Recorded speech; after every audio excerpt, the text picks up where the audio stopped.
I'm gonna just cut to footage of the bad slasher movie now.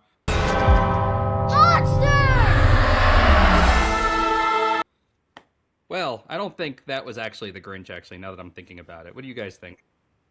Well, I think the Grinch is under public domain now, so they did actually just make a horror movie that's the Grinch. Did they? That's what I'm talking about. That's what I thought. Okay. I love that. He's not in the public domain. He's not. He's not? No. He's not? Then how did they get away with that? They didn't call him the Grinch. They called him the mean one. Oh. That's Technicalities. Loopholes, I guess. Yeah. terrible. Well, I guess that was not actually a sequel to the Jim Carrey The Grinch. So how you guys doing?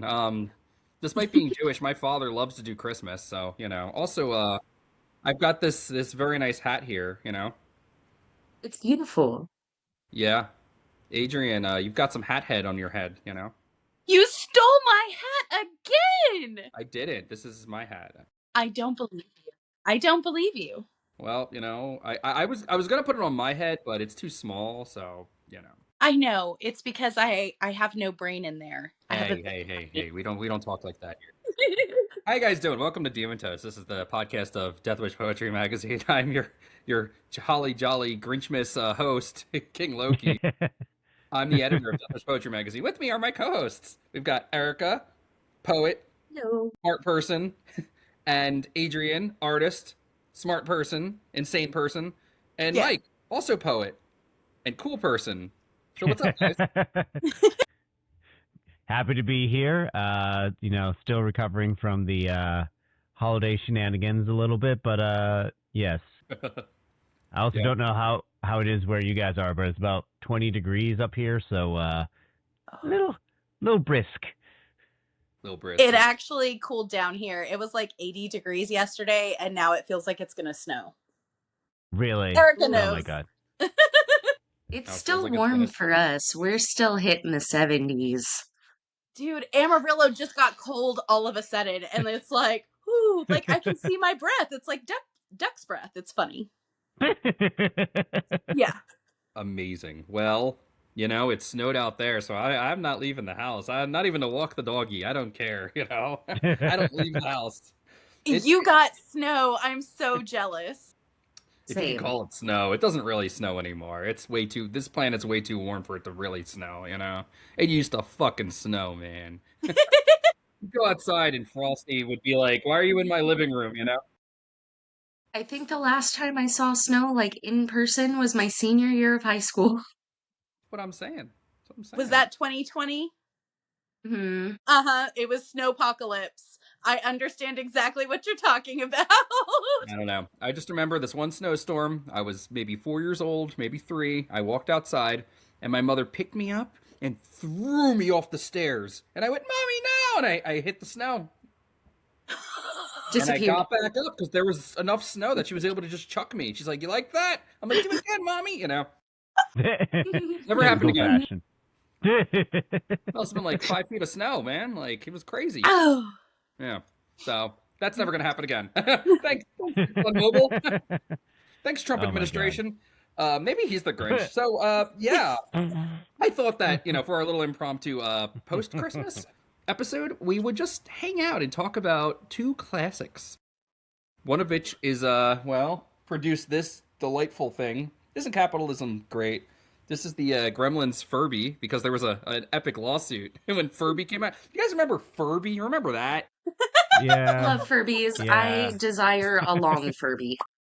Yeah, me too. Someday. This is my childhood Furby. He doesn't work anymore. Very sad. I don't know what happened to his eyes. I should really repair him, but he's broken. His name was Utai. I loved him very much. Everyone hated Furby. They were terrified of Furby. I loved him. He was my friend. We would go on adventures around the house together. I would make him nests and stuff. This I bought off eBay. He still has his tag. But because the Gremlins, Furby looked kind of like a gremlin, there was a horrific lawsuit. And part of the settlement was that they would make this horrible little thing. Yeah. I love it. He's really cute. Yeah. He's a little slow. His electronics are very loud. You could just hear the metal parts inside him moving. They kind of drown out his voice, but it's Gizmo. Cookie! He begs for food a lot. I'm gonna put him in the other room because he's really loud. No food after midnight. Well, The thankfully food it's not after that midnight. late here. But, yeah. Don't let them trick you. So I know. Gremlins. Or they would have a harder time turning the clocks back now. Listen, if I had a Gizmo, can you still hear that in the next room? Yes. Well, Can't, you know what? but that's too funny. That's the way it's gonna be. We have a gremlin in the house. I mean, if I had a Mogwai, honestly, I would be dropping water on it. I would want lots of them. You know, I don't care. You know. Don't abuse the privilege of having one in the first place. That's kind of That's like where one of the all core the trouble messages. starts. Well, Yeah. no, okay. Maybe I would I'd give him like soda pop or something, and he would like get some on his leg. I don't know. All right, he's going to sleep out there. Ericka, when did you first see Gremlins? Oh, the very first time I remember watching it, it was like a sleepover sort of situation when I was in like fifth grade, maybe sixth. And it was like a formative moment because I had heard a lot of my family talking about it growing up because that was like something they grew up with. My sisters were born in the 80s, so it came out when they were little, and it was like, it's such a good movie. You're gonna love it. Like, it's so great. And I finally watched it, and I could see the hype. Rewatching it was an equally lovely experience, but with fresh eyes, it's like, the things that made sense when I was little, it was like, oh, yes, I could see how this happened. It was like, you're an adult. Maybe just move a cup. Don't spill things. Act like an adult. Yeah, I mean, I have a dog, and there's a lot of things I eat that she's not allowed to eat. And it's not hard to keep her from eating the things I don't want her to eat, especially at the times when she's not supposed to be eating. Do you just give your dog a plate full of bone-in chicken? No, I do not, because I don't want her to turn into a gremlin. Exactly. Right. Yeah, that's very fair. Adrian, when did you first see the movie? I was like 6 or 7 because I'm an 80s child. And my mom rented it one Christmas, and it was the funniest thing I'd ever seen. I literally wanted to be Gizmo. Like, I wanted to be a Mogwai. Like, that was like my dream for like, I don't know, at least a year. That was it. That's so real. Reject modernity. Embrace the Mogwai. Embrace the Like, I Mogwai. just, like, life as a Mogwai just seemed so much better. Yeah. They kill everyone. Perhaps They're amazing. They kill that old lady. They shoot her up her stairmaster. No. It was I was so gonna say good. talking about oh my God, what's the girl's name? Kate? Yes. Kate's father? I thought that's what you were talking about. The most traumatic Christmas childhood story ever. Just like, yeah, my dad died because he dressed as Santa and got caught in the chimney. Like, what the hell? She says one of the greatest lines about hating Christmas ever. Like, she rivals the Grinch, where she says, "Listen, Billy, Christmas, some people are opening presents, other people are opening their wrists." Yeah. And I'm Yes. like, yo, preach, motherfucker. Be child friendly. No, well, no. Okay. You're And right. Billy's- It was yeah. not child friendly, and my like, it didn't even phase me when I was a kid, but I was like really weird. I'd already seen Monster Squad. I wanted to be a monster hunter. That was like it. Watching it with my daughter when she was 6, she wanted to see Gremlins. It was the one movie because she wasn't allowed to see Aliens. Because I was like, oh, hell no, you're 6. We're not watching Aliens. So I was like, I had to have a talk with my therapist and be like, okay, my 6-year-old daughter really wants to watch Gremlins. I don't know if this is going to be okay, if this is a good parenting move, because my mom let me watch a whole bunch of really awesome, very age inappropriate things growing up, but I was one of those kids where it was fine. There are kids where it's not. And my therapist sat there and she's like, what you're going to do, and for every movie forward, and Gremlins, this was it. She's like, you sit there and you watch it with her. And if she gets uncomfortable or starts to get scared, you can shut it off. You guys can talk about it, and she can decide whether or not she's going to continue, because you don't want your kid growing up in like a little pink Barbie box thinking everything is great and then get like, poof, life is terrible. She's like, if your daughter wants to watch Gremlins, you watch Gremlins with her. And she did get scared when they killed Santa, and I did have to turn it off, and we had to talk about it. And then she begged to watch it again the next morning. She wanted to like finish it. And so we did, and it's one of her favorites. It was crazy. It's great to have like a mother's perspective, because like, you know, I was like 8 when I saw it, and it was the most amazingest movie ever. And I'm a sick fuck who'll just show it to my kid without worrying about it. If they get scared and run out of the room, I'll be like, I'll be right in. You know, I gotta watch the gremlin with the gun shoot at Gizmo. Like, you know. Gizmo.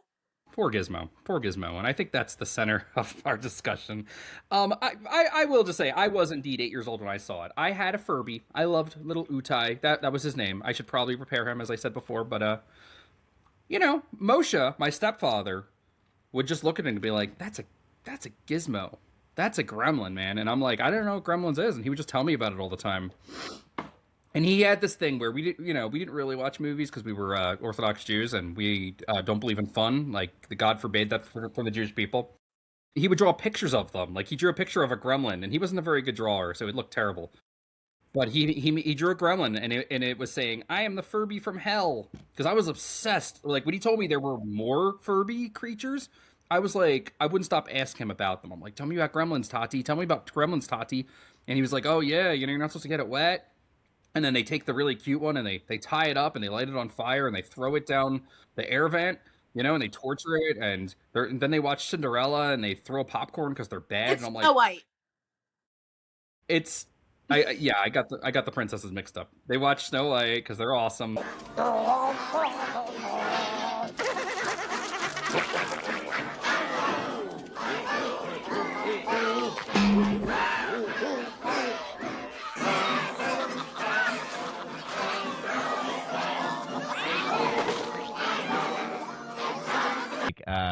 Rambo. in his It's head. Rambo. It's Rambo. Just like, needs a special kind of dame. Just driving down.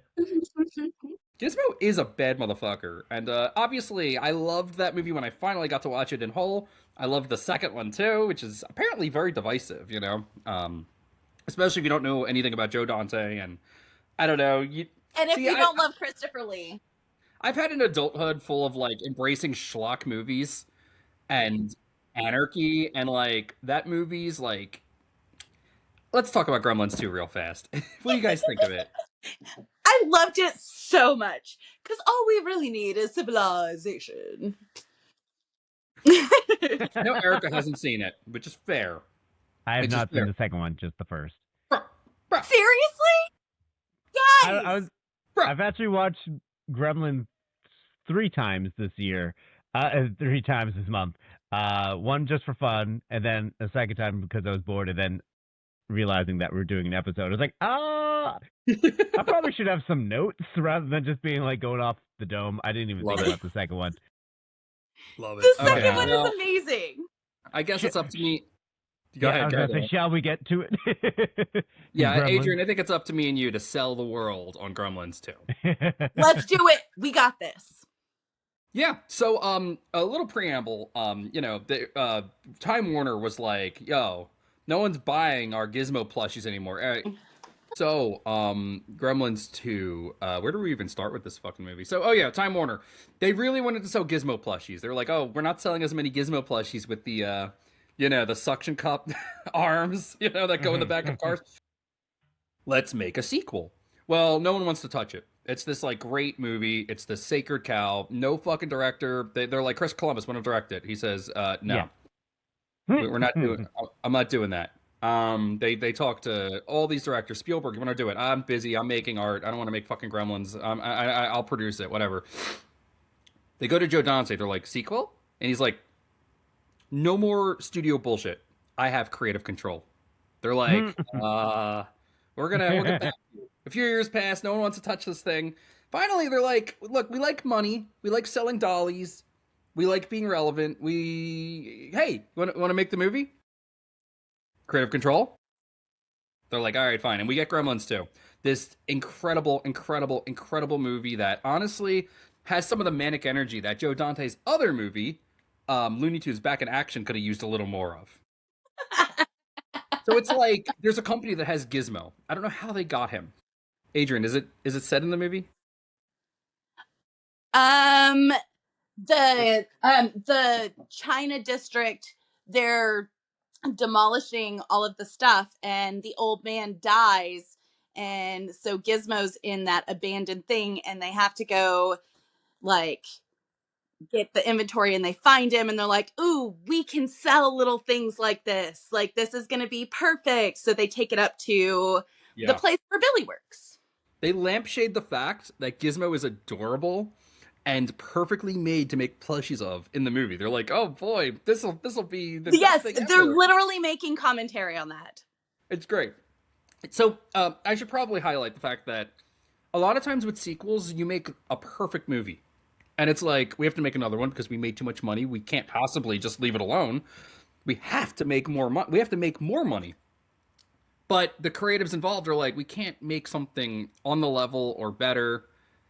So so the old adage in Hollywood is, if you can't make the sequel better, make it funnier. So this obviously worked out with Son of Kong, the sequel to the original King Kong. I say that facetiously because it's not very good. I like it, but Gremlins 2 is unrestrained. It's insane. So Christopher Lee plays a mad scientist who... Yeah. Oh, Dr. Catheter, this just came for you. Oh, splendid. This must be my malaria. Just rabies. I've got rabies. And I'm supposed to get the flu this week. Well, I think we have the flu on back order. Could I have that, Peggy? Does horrible experiments to the gremlins and creates all kinds of wacky gremlins. There's a Batman gremlin, there's a nutty gremlin, there's a nice lady gremlin who tries to seduce people. No, she's in love with Jonathan Glover. She's trying to get Lex Luthor's dad from Smallville. He's the guy that runs the company, and she's like trying to get him all like, ooh.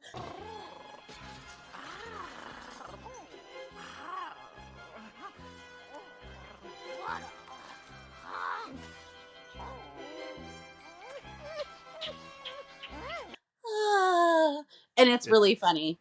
It's hilarious. Yeah, she's like trying to seduce him through the whole movie and like chasing him around. There's like this awesome scene where there's like a stop motion flying gremlin.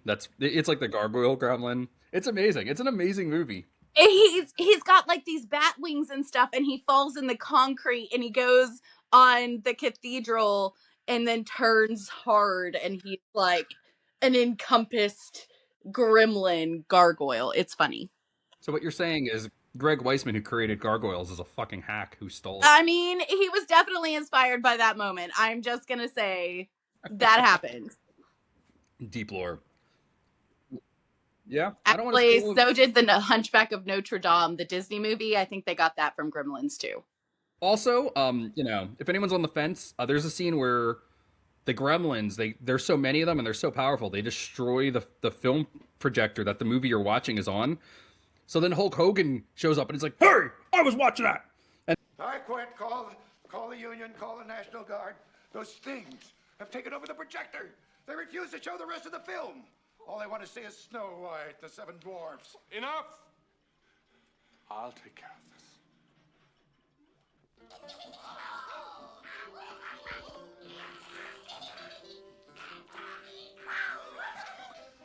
We have gremlins in the projection booth. Could you help us? Gremlins? In this theater? Now? Okay, you guys, listen up. People pay good money to see this movie. When they go out to a theater, they want cold sodas, hot popcorn, and no monsters in the projection booth. Do I have to come up there myself? Do you think the Grimsters can stand up to the hostler? Well, if I were you, I'd run the rest of Gremlins too, right now. Sorry, folks. It won't happen again. you got Leonard Maltin. And I'm not going to spoil the ending because it's fucking great. I don't care if it's like 30 years old or something now, but I loved it. And honestly, I don't know where you go with Gremlins. Yeah, so there's also an animated show which everyone should watch. Ericka and Mike didn't watch it, but me and Adrian have seen it. It's really cute. It's on HBO Max, and it's about the old man as a little boy in China, and he finds the Mogwai, and it's very cute. And Yeah. he's voiced by the guy from Big Trouble in Little China. Like, he's amazing. It's beautiful. People, And it's people in China, like they keep calling it like a puppy cat, like a cat dog or something, because they don't know what it is. But what really makes the show shine is its dark fantasy and very high stakes for the protagonist. His grandpa gets eaten by an evil sorcerer. It's fucking great. He's turned into a pearl and eaten. And like there's all these gremlins, of course, because you can't have a gremlins thing where poor Gizmo doesn't get tortured. Right. Gizmo. Their leader is this horrible female one. I forget what her name is, but it's a really good show. It's very fun. And the best thing about it, the actual best thing, is its usage of Chinese mythology. If you've ever seen those hopping vampires, they're the Jiangxi. Yeah, I've seen them in two places. One was in some awesome Hong Kong cheapie called Robo Vampire. Please watch it. And Gremlins. If you're into that, yeah. So Gremlins, that's it. They are making Gremlins 3, sadly, but Zach Galligan is also going to be completely involved with this one as well. He's going to be the guy who gives Gremlin to the new child and is like, he is. You're right. That's totally what's. I don't know. I just love that he's been involved with everything Gremlins since it started. Whatever. I'm tired of legacy sequels. Gizmo, the purest, most adorable little soul. I'm a sucker for a little cute animal, and just the like bright light. You having fun? I love when he takes a picture of him and he like falls. He's like, "Meh!" Yeah. I do like Bill. Is it Billy and his father? They're good, but they're such dopes. Like, we have abused Gizmo like twice in the first like hour that they have him. They take the camera picture and he's like, blinds him. Does something else with the mirror, knocks him off. He gets a head wound and he's just going, yeah. And then the water thing, and Gizmo just looks so sad and tired at seeing his replicas. They're like, "Oh, Gizmo, what's the matter?" He's just sitting there, like, writhing in pain on the table, too, after he gets the water poured on him. And they're just staring at the duplicates in awe while he's just, like, there, writhing. And it's like, can you comfort him a little something? Y'all did this. You did this to him. People really do treat their pets like their possessions. For real. Yeah, no, honestly, that's probably one of the biggest pieces of commentary from the film is like exploitation of nature and animals in general, and how karma's a bitch, and it comes back full circle in that regard.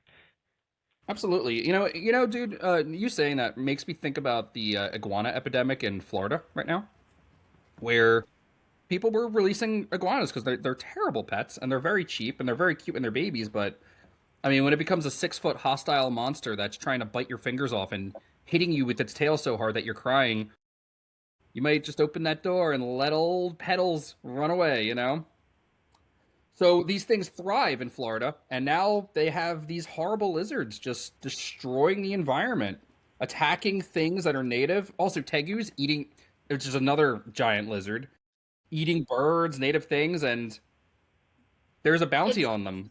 Invasive species, yes. Yeah. Also, the giant snakes that are there, the pythons, they're also an invasive species in Florida. It's ridiculous. Because Florida's warm, these things can thrive, of course. So that's a great commentary, Mike. I definitely appreciate that in a big way. Which of course brings us to just the animatronic and puppetry of these things, right?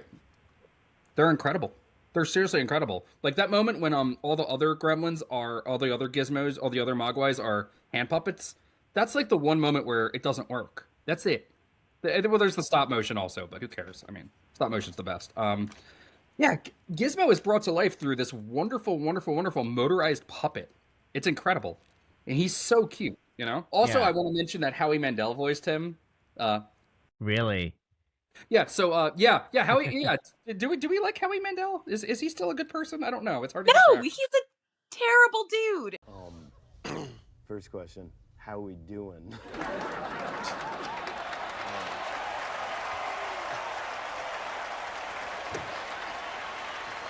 It's a gift for me. Seems like he's just there, I guess.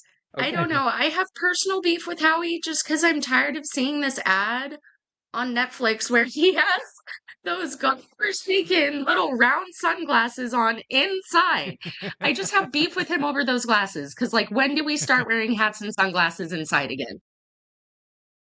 Wow. Wow. A lot of hate for Howie Mandel. Okay. You had a talk show back in the day? I did. Was nothing Did like you have this. a little bitch-ass co-host like Hannibal Buress? What the f***, man? I've been supporting your whack-ass jokes. I mean, Okay. he was the voice of Bobby in Bobby's World when I was a kid, and he was in that, what was it, Little Monsters? That movie's a fever dream. Nobody remembers that movie. I remember it. I hear Doesn't- Howie Mandel and I think of that show with the suitcases. I had a Wii game that went with it when I was a kid, so I think of that too. Just Howie Mandel on my Wii. Howie Mandel has been he's been around since I was a kid. It's crazy. He's almost like Shaq, just doing a little bit of everything for funsies. Shaq's is still out. So I was thinking while my ADD is letting me hold on to these thoughts before they fly away. Two things. One is, can we agree that the real villain of the movie is Mrs. Deagle? What? I just wanted to let you know that Joe got himself another job. My husband, Joe Harris, and I've taken up some sewing on the side. Mrs. Harris, what are you trying to tell me? I'm afraid that neither one of us will be paid for 2 weeks. Couldn't you get Mr. Corbin to just give us a little more time? Mrs. Harris, the bank and I have the same purpose in life, to make money. And what she's saying is like, oh, they've come for me. I'm not ready. It's like, oh, so you know damn well where you going, lady. What are they?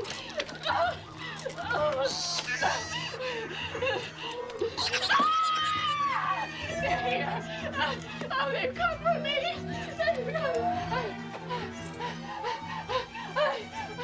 I'm not ready. I'm not ready yet. I'm not ready.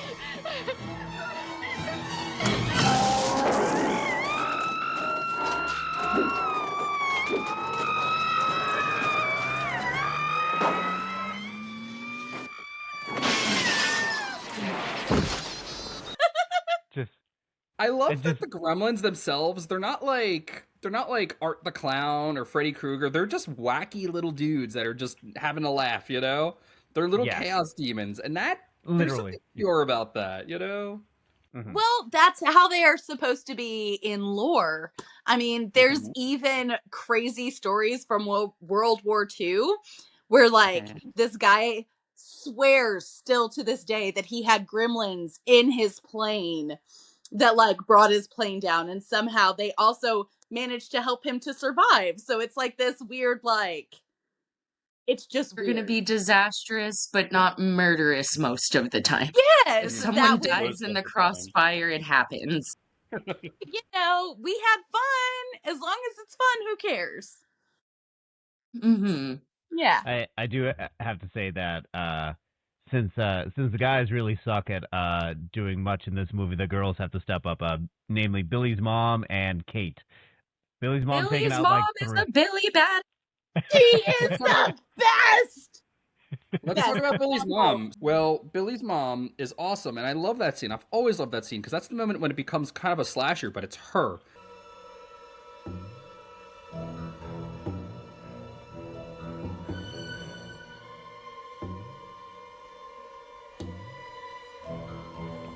But what's cool about it is she's in the kitchen using the things that she knows to use, such as knives, the blender, the microwave.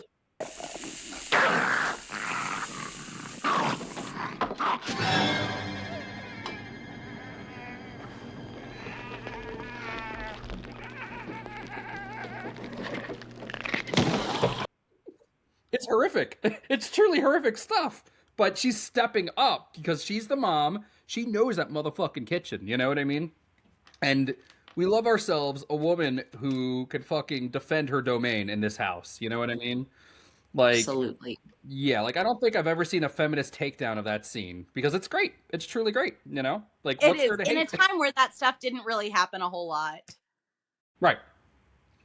Right, and it falls into that same category of like suburban deconstruction that like I don't know Edward Scissorhands goes into, where it's using these suburban American pastoral, is that a term? Yes, American that is pastoral. actually the right terminology. There you go, American pastoral. You know, perfection that what everyone's longing for, and turn them into places of horror. But it's the mom doing it against horrible little monsters. So Mike and Adrian, you guys have both seen the classic red cap horror movie Unwelcome. How do the Gremlins compare to the red cap goblins? Well, I mean, the Gremlins are a little bit more charming than the Unwelcome puppets, I'm gonna say, but I still want one of the red caps too. Like, I want a gremlin and I want a red cap. I think they're both very cute. Thinking in like D&D like moral alignment, I feel like the Gremlins are just like good old chaotic neutral. Like they're not necessarily going out of their way to be evil. Like any deaths that happen tend to be just, I don't say accidental, but like they're just there. They're not going around purposely killing people. The red caps from the other movie, similar vibes, but they were essentially bought out because they made a deal. So they might be a little bit more opportunistic in that way. I don't think you could buy a Gremlin's loyalty. In this case, they're like, no, we do what we want. Yum, yum. And then they go on and do their thing. I would agree, as seen in the series Legends of the Mogwai, where they're like a horde of marauding pirate gremlins, you know. So, yeah, I would agree with that. They're delightful, and I think that Gremlins maintains its stay as like a Christmas movie because the Gremlins themselves, despite being sinister and violent, they're mischievous and funny, and well, little Billy learns a lesson. It's not the lesson most Christmas movie protagonists learn, but it's an important one nonetheless. I mean, if you want to stretch it to like European folklore, it's not unusual to have chaotic little creatures like that too, like the red caps. I was thinking also the Yule lads have specific duties each day, each night of Christmas. They're not necessarily going out to cause harm, but they're there just to be weird and chaotic. We love the Yule Lads here. Do watch our last year's Christmas episode for a breakdown of the fucking Yule Lads. They're my favorite. You know, so Sausage Dealer is my favorite. He's great. Man. You know, I have to say that you were talking about Gizmo and his design and just the practical effects and all that. Honestly, all of the effects still hold up pretty well. Yeah. I mean, you have to suspend disbelief just a little bit, but honestly, not as much as I would expect for something from the 80s. Like, even the little CGI that they have in the kitchen with the gremlin that's eating the cookie that the mom first sees ain't half bad. I think that's stop motion. There's no CGI in that movie. It's stop motion. Oh, yeah. They only do stop motion briefly. The only one that looks truly bad is when they're all coming out of the theater or going into it, and it's that shot of the street, and they're like, me. They're like little action figures. That's fine. Those old Ray Harryhausen movies, like, it's precious.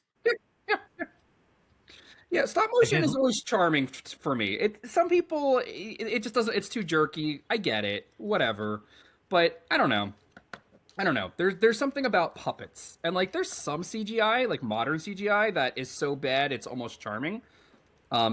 See, Welcome to Derry, for instance. But yeah, I would agree about the special effects. Mike, do you want to keep talking about that? Do you have more to say? Yeah, no, just the designs too with the Gremlins themselves as opposed to the Mogwai, because different looks and everything. And the scene in the bar is just pure chaos.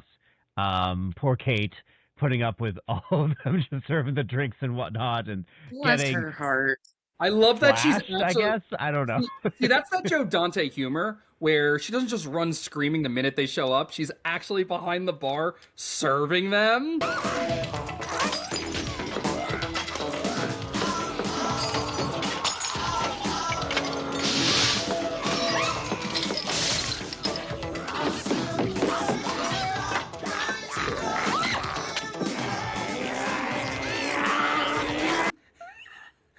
She's like, That's just one don't of my bite favorite me. scenes where they're all like the ones wearing the hat, the other ones wearing the scarf, and they're like, nah, nah, nah, nah, nah, and they're drinking and they're laughing. That's one of my favorite scenes in the whole movie. It's And the just movie, magic.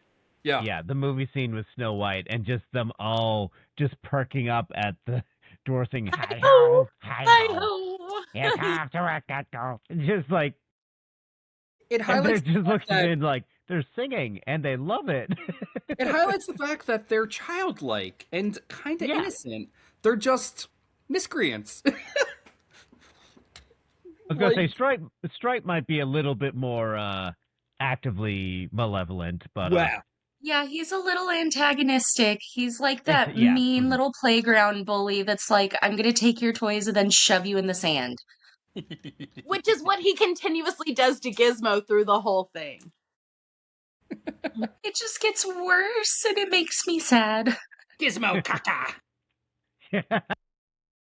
The entire ending scene between them was just me going, where did you get that? How did you get that? While he's torturing poor Gizmo, where did you get a mini crossbow and why does it work? Why do you have a little gun? Like, Do I'm you have here a for it. Where chainsaw? did these things come from and why do you know how to use them? Don't ask questions. I believe that Stripe, being a gremlin and therefore technologically competent, I believe he built that gun himself out of parts he stole from the tractor. Like, I believe it. I don't care. He's so valid. He just MacGyvered it. He probably said, I'm gonna craft this real quick and then I got somewhere to... This movie reminds me of something me and Adrian talk about a lot, and that's the, I guess the word is pastiche, where you have a movie that's clearly in one genre, but has elements of another.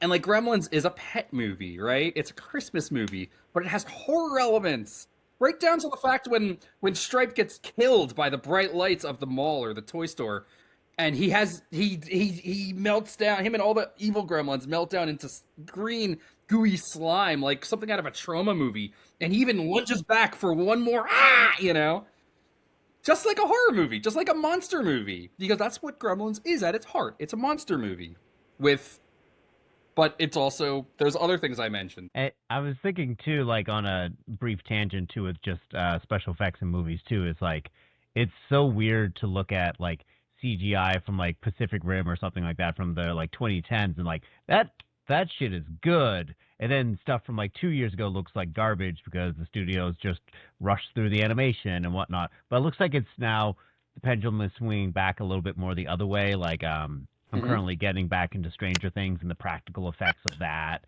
and whatnot. The amount of work that must go into that, but they're committed. So hopefully the Earth is healing. Hopefully we're coming back to seeing better CGI, better effects that, immerse you in the story rather than like kind of jolt you out of it because you have to take a moment to like be like, okay, that looks bad, but okay, I'm going to pretend that it doesn't, because I want to enjoy the story and yeah.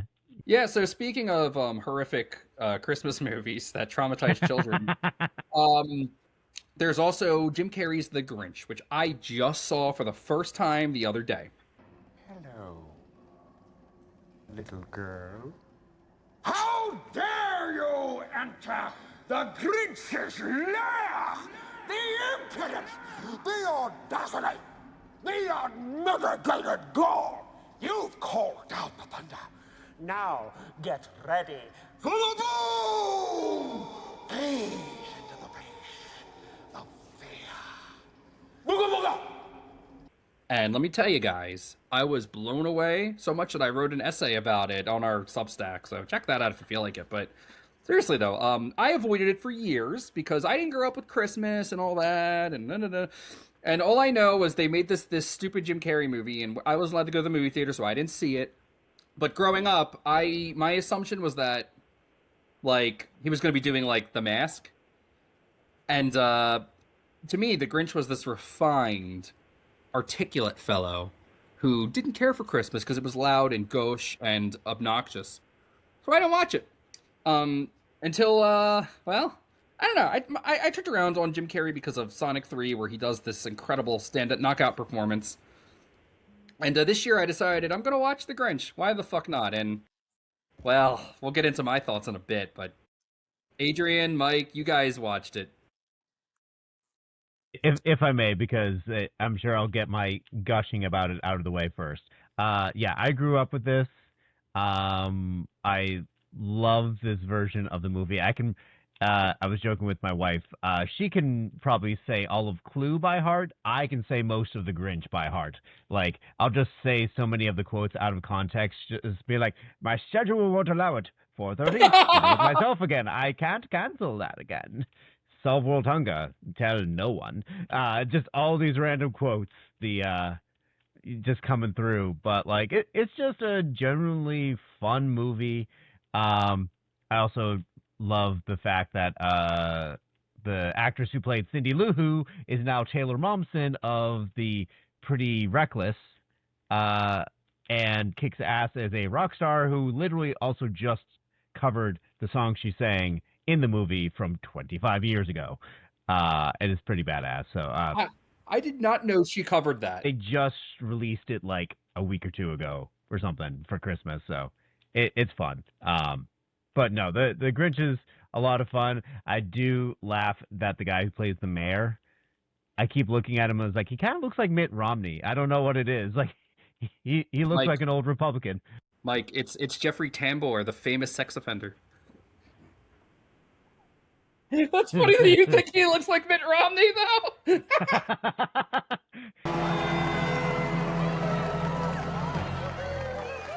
Well, it's time for our Holiday Cheermeister of the Year award.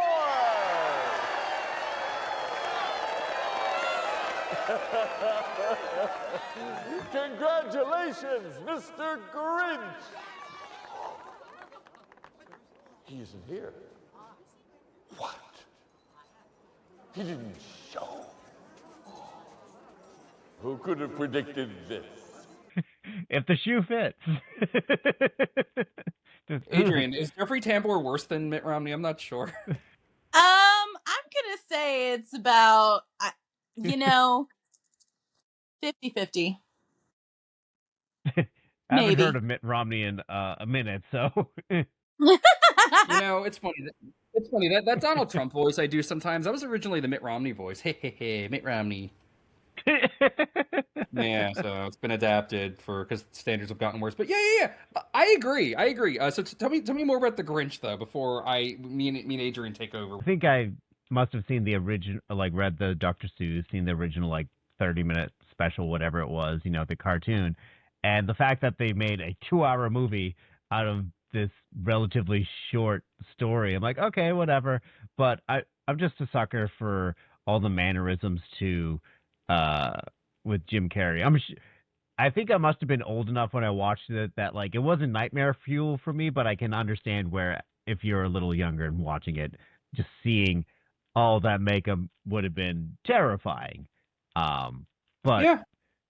Just all the very Jim Carrey isms, like the scene in the post office where he's hiding with Max. It goes like, whew, it's just like gesundheit. It's ridiculous, and it also, the older I get, the more I sympathize with the Grinch and Christmas in general. Yes. Yeah, so I agree. I think I don't know that anyone else could have done what Jim Carrey does with that movie, Like it's brilliant. Like he's wearing a leotard that's itchy, he's unhappy, he's wearing contacts he can't see out of, and he's the Grinch. He disappears into the role, Martha, have you ever kissed a man who lost his tonsils twice? No. Silly. But it's an experience that I've always longed for. Kiss me, you fool.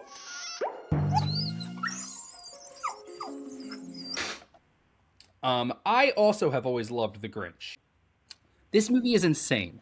I was not expecting The Grinch to have a tragic backstory as a child with no parents, raised by two old lesbians in a town run by Jeffrey Tambor, and everybody hates him because he's green and he has a beard and he tries to shave because he has no dad. He gets shaving cuts and everyone laughs at him, even the teacher. It's horrifying and debilitating. He's an artist. He makes this beautiful, beautiful, beautiful, beautiful Christmas ornament for this girl, and he doesn't get to give it to her because everyone's laughing at him and being mean to him.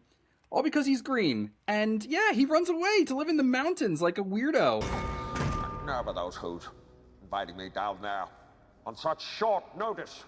Even if I wanted to go, my schedule wouldn't allow it. And he goes insane from the isolation.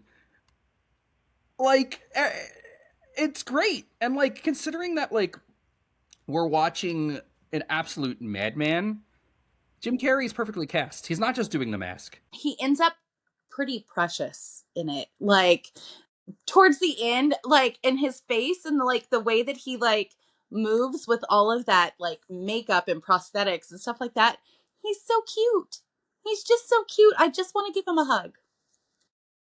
Yeah, it's easy to love him because he is a monster. He's not like the other Whovians. He's a monster. He's a cute monster. He's a furry monster. And he's nutty. And he really just needs a friend. His only friend is himself and that little doggy. Yes. Oh my God, Max. Max is so cute. Those interactions too. Yes. I was gonna say there's definitely humor that I missed when I was 11 or something when this first came out. That was definitely more adult-like when they have the babies being delivered. It's like, come on, our baby arrived. He looks just like your boss. yeah, it's pretty funny. It's pretty dark. And oh my God, when he comes back to get the crown or something, and like, here's your old mom. He's like, you two are still living. I like that he thinks there's a check. He's like, okay, where's the check? They're like, there's no check. Or the pudding eating contest, just shoving his face. This is not pudding. What is it? Well, that's the thing. That's the thing about it. Like, he goes there, and he, at the last minute, he's like, oh, this nice lady that I like is going to be there. Okay, I'll go. And he goes there, and they don't respect him. They don't respect they overload his senses. And he's begging them to stop, and they're shoving food in his face, and he freaks the fuck out. And I should highlight the fact that I mentioned suburban satire in our little Gremlins discussion a minute ago. Same thing here. These people are paying for material things with money. They work jobs. They buy things. There's a class system. There's poor people. It's horrible. That's what makes his blow up at the end of that scene so incredible too, is, and the mayor's just like, it's obvious satire, but like, and a new car graciously paid for by the taxpayers of Whoville, and doing this whole thing, and the Grinch just loses it in perhaps the most succinct and commentary on the whole commercialization of it. It's just like, again, I don't think it's a stretch to say the Grinch didn't really hate Christmas. He just hated all this bullshit surrounding it. Mike's right. He hated the commercialism. That's why he and Cindy Lou Who made friends, because she's like the first person in the movie you see that's like, this doesn't feel right. Like, why are you doing all of this stuff just to buy presents? It doesn't make sense. She's like, I guess I'm just not in the Christmas spirit. Yeah, she wants to be nice to the Grinch, and old Jeffrey Tambor, he's making up rules to exclude him. He's being mean. He's saying horrible things about him. And yeah, like when they're torturing the Grinch during the little celebration and he freaks the fuck out and goes on his monster rampage like the Wolfman, it's totally earned, And yeah, I think that little Cindy Lou Who, because in the picture book, that's not really a factor. She's just the little girl that the Grinch lies to. Mm-hmm. But like in this movie, she cares. And by the way, I also love the Pretty Reckless. I saw them on a double bill with Marilyn Manson, and they were a great opener. Yeah, it was a great show. She's a great dancer too, and she's also a great actress. Compare that to the 2018 Grinch, where the voice actress, it's fucking awful.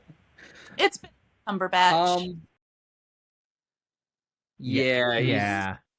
It's a magic thing in Hollywood called a paycheck, to make you do anything. By the way, so my boyfriend, he noticed something. The wonderful Grinch song, it's sung by the original voice actor of Tony the Tiger. Yeah, and his theory, he actually got it from curated Tumblr on Reddit, is that Tony the Tiger and the Grinch broke up, and it's a breakup song. We're healed, Mr. That's Grinch. so funny. That's charming as an eel. Like, I mean, we all know Tony the Tiger is a sack of shit. He can eat my ass. He can go fuck himself. Well, apparently he would like that, Yeah. so there's that. Well, yeah, we do like monsters here, but Tony the Tiger is excluded from the club, so, Especially if he broke the Grinch's heart. So, what did I want to say? Yeah, so my big thing with the Grinch movie is I love it. I love Jim Carrey. Him singing the Grinch song, by the way, incredible. There's nothing like it. The only thing that comes close is the Misfits cover, and Jim Carrey beats it because he's dancing. He's got maggots in his teeth. I believe they put real maggots in his teeth because he's Jim Carrey. I wouldn't doubt it. Yeah, I'm just termites. Yes. Yeah, it was termites. Okay. Yeah. Damn. My one gripe with the movie is that I know the end is in the Dr. Seuss, but I don't believe those commercial shallow motherfuckers would actually be like, oh no, all our presents that we spent all our money on are gone. Let's sing Carol. No, you know what they would be doing?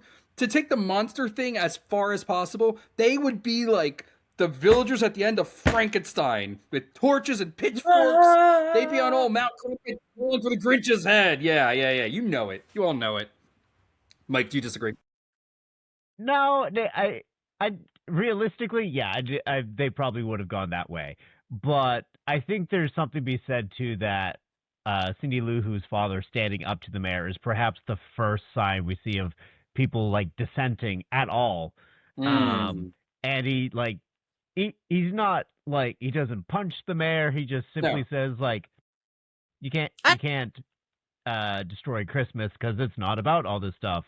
This is all I need. This is my family. And of course, the mayor is set as the opposite end of that, where he's alone and bitchy. Just like people are like, oh, who would I rather be like in this moment? Do I want to be like this happy family or like this poor fucker?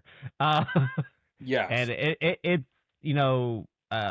I forget the word I'm looking for, but it basically shames them into like looking at themselves and going, okay, we might have lost the plot a bit. we should probably think about this and savor what we do have. Yeah, there's a clear catharsis, and I think that's fantastic. Like the Dr. Seuss works because there's tradition of Christmas poems. It was the night before Christmas. Okay, yeah. And I think Dr. Seuss was doing that, and he makes it clear that nobody knows why the Grinch was so mean. Christmas was loud, it was obnoxious, and then like he thinks it's about the commercialization, and then he steals the presents, and the abstraction kind of works in the poem's favor. And if you wanted to adapt that into a 2-hour movie, you get the shitty Illumination one. If you try to give it a little heart, you get the Ron Howard movie. By the way, this movie kind of makes me appreciate Ron Howard as a filmmaker. Oh my God, what's the phrase I'm looking for? And I don't know if you call it echolalia, where you kind of like latch onto a phrase or something. Like favorite things to do is take from the Grinch the scene after he sends Cindy Lou Who to bed, and he's like, I hope the Grinch has a nice Christmas and that Santa brings him something. And then the line he says about like, sweet kid, bad judge of character is something I apply to my dog all the time. She's super sweet, but she would definitely befriend people I don't want to be friends with. But she is very sweet. The single string cheese, I'm sure. It wouldn't take much. So, yeah, I'm the kind of person where, I'm not a big fan of Christmas. I fucking hate it. It makes me sick. My favorite Christmas movies are like Terrifier 3, Krampus, Terrifier 3, which famously has, a murderous demon clown dressed like Santa Claus killing people with chainsaws. Krampus, which famously has a fat kid getting abducted by little cartoon gingerbread men, throw them in a sack, a family getting thrown into the pit of hell. Gremlins. These are my favorite Christmas movies. I would put The Grinch higher than Krampus personally, as far as, because again, I'm not one to pick Miracle on 34th Street, despite liking that movie. I also love Santa Claus because he's weird. I hate Christmas, but I love Santa. But The Grinch, I loved it. I related to it. I was a weirdo who didn't really grow up with a father, and I had shaving cuts. I was teased for them. I get it. I was also teased for being a weirdo. So where would you guys put The Grinch? See, it's funny. It's definitely up there, but I think my Christmas lists are a little split because I do have the ones that I'll watch for wholesomeness or just good old fun. Home Alone, I don't know if I'd call that wholesome, but admittedly, I'm just here for the random booby traps and stuff like in the last half of the movie. Great movie. But like Krampus is one that I'll watch just myself.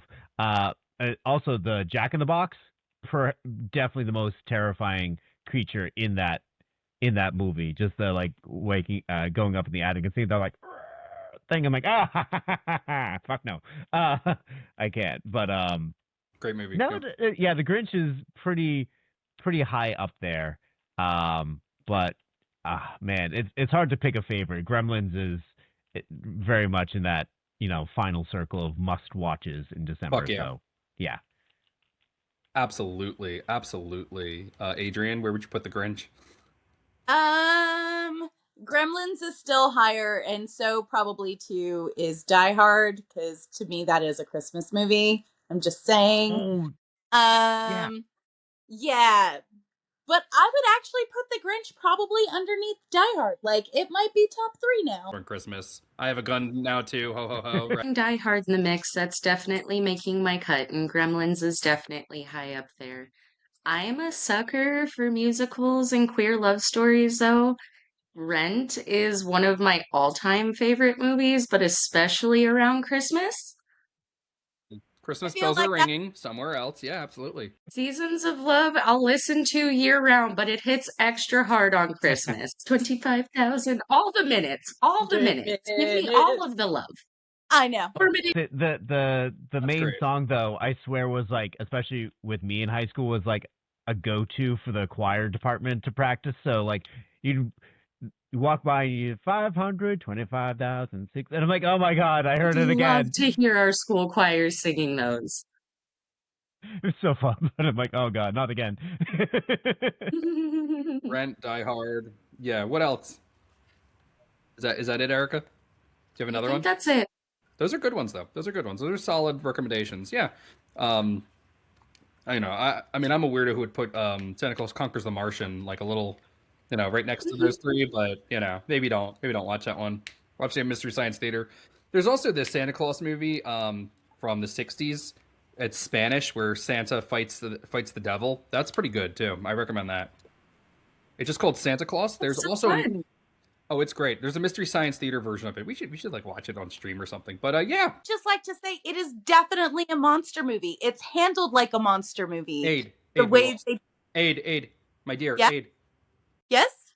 You cut out. We didn't Am hear I what gone? you were saying. Can you say it again, please? No. It died. What's happening? Why can't we hear you? I don't know. I can hear you guys just fine. Everybody's frozen. That's why. Fuck. Did our Wi-Fi go out? Well, I guess the Gremlins got Adrian. Okay, we'll leave that in. It's funny. All right. Anything else to say? Anything else before we do our wrap up? I think I'm afraid to. If they took Adrian, I think. Holy fuck! I think the Gremlins are killing all of us. Oh my god! All right, time for wrap up. Yeah, so the Gremlins have killed Ericka and Adrian.